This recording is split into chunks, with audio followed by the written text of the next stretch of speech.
A security researcher just released a new proof of concept attack that allows thieves to unlock and steal a Tesla Model Y. Joseph P. Rodriguez, IO Active's lead security consultant, has identified the potential vulnerability, and although it may be difficult in the real world, shows how even cars supported by advanced technology can be vulnerable to new attacks. In today's video, we're going to discuss how and why Tesla Model Y vehicles can be hacked. So, without any further ado, let's get started. A Tesla Model Y can be legitimately unlocked in three ways: with a magnetic key that uses near-field communications, with a properly configured smartphone, or with a key fob. This attack, called the NFC forwarding attack, targets Tesla's login card system. Before we see how hacker exploits this vulnerability, let's back up and understand how the access card systems work. Tesla provides two smart cards for each car. They have to set the key according to the smartphone, and Tesla advises drivers to always keep a key card in their wallet as a backup in case the phone breaks or dies or Tesla's servers go down. To unlock their car, drivers hold the magnetic key up to the B pillar. The card detects the nearby car and issues a crypto challenge via NFC. The smart card calculates the correct answer and responds via NFC.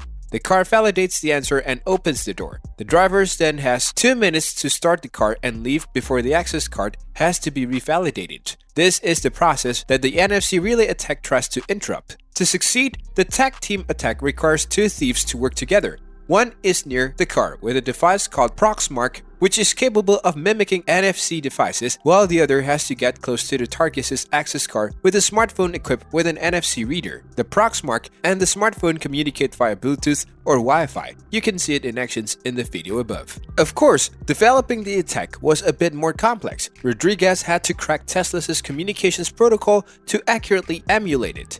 If you want to see the low-level code, unzip everything in the research document. Also, it's worth remembering that all of this is just a proof of concept. While thieves have in the past taken Teslas with relay attacks, there are still a number of challenges they should face when implementing this method in the real world. First, attackers must find a target who carries their access card in a predictable pocket. Second, they must inadvertently hold a smartphone or other NFC reader device close to the target's magnetic key, possibly while queuing for coffee or being stuck in a queue. Finally, the two attackers must currently be within Bluetooth or Wi-Fi range of each other, so the target will still be close enough to the car. Of course, there are ways for a motivated hacker to overcome some of these challenges.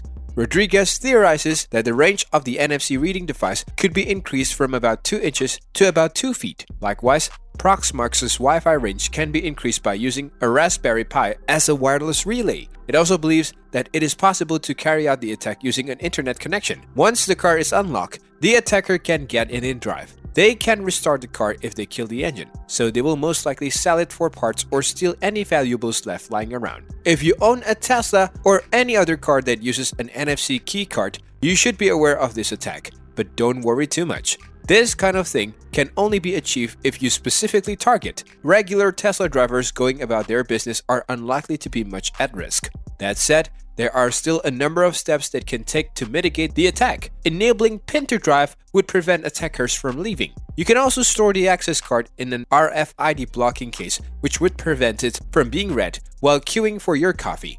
Overall, Rodriguez believes Tesla has a good safety record. In an interview with The Verge, he says, Tesla takes security seriously, but because their cars are much more high-tech than other manufacturers, this increases their attack surface and opens windows for attackers to find vulnerabilities. In other words, as cars becomes more like computers, hackers have many more options for attacking them. Levers may no longer be needed.